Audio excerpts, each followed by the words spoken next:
Welcome to the Running Network Show. Join us each time as we explore the people, the places, and the events that shape our great sport. Ladies and gentlemen, I got a chance to catch up with Dan Browne, third place here at the 2004 Men's Olympic Trials. Dan, congratulations, great race. Thanks very much, Tim. I appreciate that. You came into the race, you knew the big two were out there. There were a lot of guys that were right on your heels. How did the race play out compared to what you expected starting off? You know, the only one thing that surprised me about the race was the fact that, Brian Sell went out there and got a minute on us. It made it exciting. I knew that eventually Meb and Alan and myself would be pushing, and we'd be pushing hard. So I really, ultimately, I wasn't absolutely scared that there was someone out there because I knew that we can gain a lot of ground on people when it matters. But it was fun. We did what we had to do out there. I tried my best. And the chips fell where they were. Right. Obviously, it'd been nice to win, but first or third, you're on the Olympic team. What was that feeling like coming down the home stretch when you knew you had it after 26 miles of work? Oh man, it's indescribable.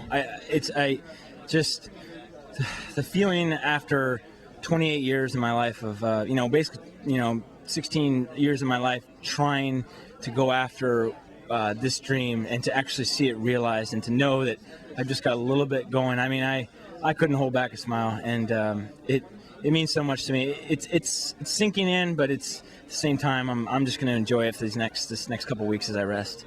Great. Now the weather was a big story here today. What were you thinking coming up to the starting line, and how did you feel throughout the race with the conditions? I just tried to relax. I knew everybody had to go out there and run in it, so ultimately I tried to stay within myself and focus on what I had to do in this race. For me, that was relaxing in the first half and just getting real competitive in the second half. Everybody's got to run it, so just do what you can. So with about 2 miles to go, you still had a couple of guys around you. You knew you were going to have to run hard to make that team, and I know you came around the corner and looked back, and you knew you had it. What were you thinking with a couple miles to go when you're hurting and you got to still kick? I said it before in the press conference, and honestly, I was thinking about my classmates. They have been an inspiration to me this past month of training, and the fact that I had their pictures in my mind. I knew that I was going to give the best I had to give today to honor them and their memory.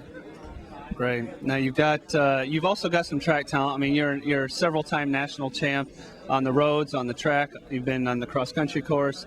Do you plan on running the trials? And what is your the outdoor trials? And do you plan on what's your upcoming season look like? Yeah, it's really interesting because I haven't honestly thought about too much other than just this February 7th. I didn't even know they were going to have a February 8th, 2004. It's just funny, but. I'm going to sit down with Alberto. I don't want to say too much because, he's going to want to have some input directly. I do have a little bit that I think I still can do on the track.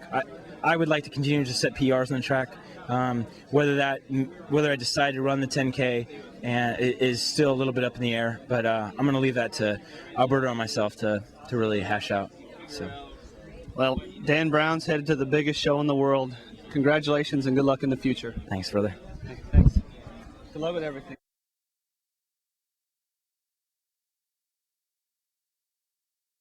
There's nothing that compares to what the history is.